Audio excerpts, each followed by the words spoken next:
پیغمبر عبرت کی موت مرے اور 100 سال کے بعد اٹھے اور وہ نہ بتا سکے کہ کتنا گزرا ہے، اور ان کے نزدیک داتا سے دستگیر اور معین الدین آج میری اور زمین و آسمان تیری، اس کو سب پتا ہے، اور شرم تم کو مگر نہیں آتی۔ اللہ یہ واقعہ اس لیے ذکر کرتا ہے تاکہ دنیا کو پتہ چلے کہ اموات زندوں کے حالات سے بے خبر ہے۔ اموات غیر احیاء، اس اعتبار سے وہ مر چکے ہیں، دنیا میں زندہ نہیں۔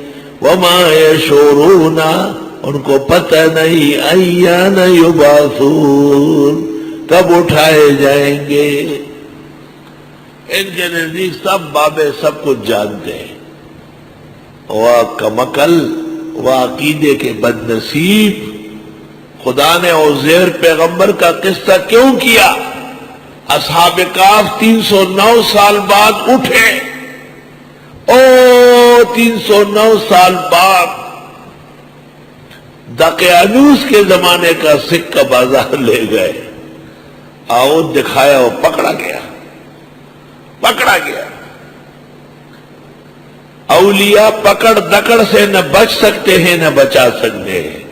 مرنے کے بعد اولیاء زندوں کے حالات نہیں جانتے، ان کا یہ منصب نہیں ہے۔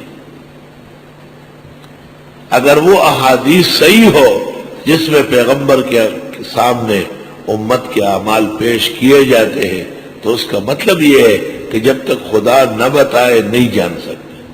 عرض اعمال کی احادیث، محقق الاسر نے عام کتابوں میں ان کا رد کیا ہے اور پھر تذکیر الصدور میں مماتیوں کے مقابلے میں مان لیا ہے۔ لیکن ہم نے دور حدیث میں کہا ہے، بخاری شریف میں ثابت کیا ہے کہ عرض اعمال درست ہے، کیونکہ عاملین پیش ہوئے ہیں تو اعمال کیوں پیش نہیں ہو۔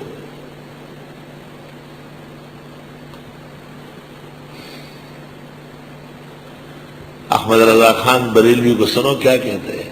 وہ کہتے ہیں ہاں حضرت صلی اللہ علیہ وسلم جب معراج جا رہے تھے تو آپ چڑھ نہیں سکتے تھے، پیرانی پیر شیخ عبد القادر آیا، کہا یہاں پاؤں رکھ، ادھر پاؤں رکھ، حضرت نے پاؤں رکھا، بلے اللہ تعالیٰ کو کہا لے اپنا بندہ، منگواتے ہو بلا نہیں سکتے۔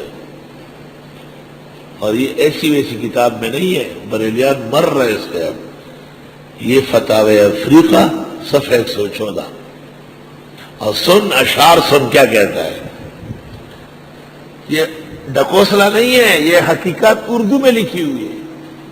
سن کیا کہتے ہیں خان صاحب بریلوی، تھا تمہارا دوش اطہر زینہ پائے پیغمبر، پیرانی پیر شیخ عبد القادر کو کہتے ہیں، تھا تمہارا دوش اطہر، آپ کا کندھا مبارک تھا، زینہ پائے پیغمبر، جب گئے عرشی بری پر المدد یا عبد القادر۔ آپ کے سامنے اس کو اعلیٰ حضرت مجدد میت حاضرہ امام اہل سنہ سب کہا جاتا ہے۔ ہم مجلس عمل والے بہت اچھے، آپ بھی اچھے، میں بھی جائیں جہان کے کچے۔ اور جب میں کہوں مجلس بد عمل تو بڑی آگ لگتی ہے، ان کو لگے نا آگ، پڑے خاک جل جائے جل جانے والے۔ نورانی نے مرنے سے 15 دن پہلے، یعنی مجلس عمل کے صدر بننے سے 15 دن پہلے 2002 سنڈے میگزین کو انٹرویو دیا تھا کہ دارالعلوم دیوبند کا مدرسہ انگریزوں نے اسلام کے اندر تفرقہ پیدا کرنے کے لیے بنایا، اور کہا اس وقت سے آج تک دیوبندی یہی کام کر رہا ہے۔ اپنا حال دیکھو، تھا تمہارا دوش اطہر زینہ پائے پیغمبر، جب گئے عرشی بری پر المدد یا عبد القادر۔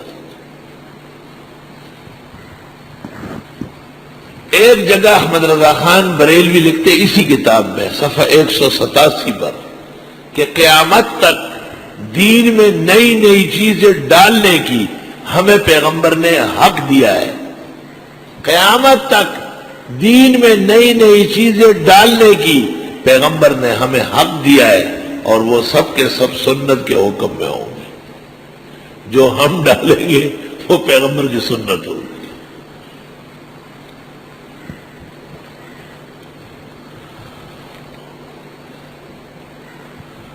وہ اب عزیر پیغمبر ہے، اس کا ذکر قرآن کر رہا ہے، اور 100 سال بعد اٹھا ہے، اور اس کو یہ پتہ نہیں کہ 10 سال گزرے یا 20 سال یا 100 سال، وہ کہتے دن ہو گیا یا آدھا دن ہو گیا۔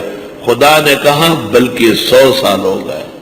اب پیرانی پیر شیخ عبد القادر جو 471 میں گیلان کے اندر پیدا ہوا اور 561 میں 90 سال کی عمر میں بغداد کے اندر فوت ہو گیا، وہ پیغمبر کو پیدائش سے 500 سال پہلے معراج پر لے جا رہے۔ شرم تم کو مگر نہیں یاد۔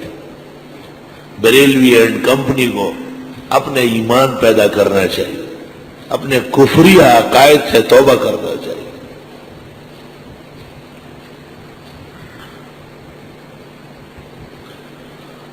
یا مانن اس شخص کے جو گزرنے لگے ایک بستی سے اور وہ گر پڑی تھی چھتوں پر، کہا کیسے اٹھائے گا اللہ اس کو مرنے کے بعد؟ پس موت دی اسی کو اللہ نے 100 سال، ثم باسا پھر اٹھایا۔ قال کم لبست، حق تعالیٰ نے کہا کتنا ٹھہرے ہوں گے؟ قال لبست یوما او بعض یوم، کہنے لگا ٹھہرا ہوں دن بھر یا آدھا دن۔ قال بل لبست 100 عام، حق تعالیٰ نے کہا بلکہ ٹھہرے ہو 100 سال۔ فانظر الى طعامك وشرابك لم يتسنى، دیکھ اپنے کھانے کو اور پینے کو سڑا نہیں، خراب شوی نہیں تھی، انجیر تھے اور پانی رکھا ہوا تھا۔ وانظر الى حمارك، اور دیکھ اپنے دراز گوشت کو۔ حمار جب پیغمبر کے ساتھ منسوب ہو تو اس کو احتراماً گدھا نہ کہو۔ جب غریب ڈول بجاتا تھا تو وہ ڈم اور میراثی ہوتا، اور جب بڑے لوگ بجانے لگے تو وہ اداکار بنے۔ جب غریب عورت گانے گاتی اور وہ ناچتی تو اس کو کہتے تھے کنجری یا رنڈی، اور جب مالداروں نے اس کو پیشہ بنایا تو اس کو کہتے رقاصہ۔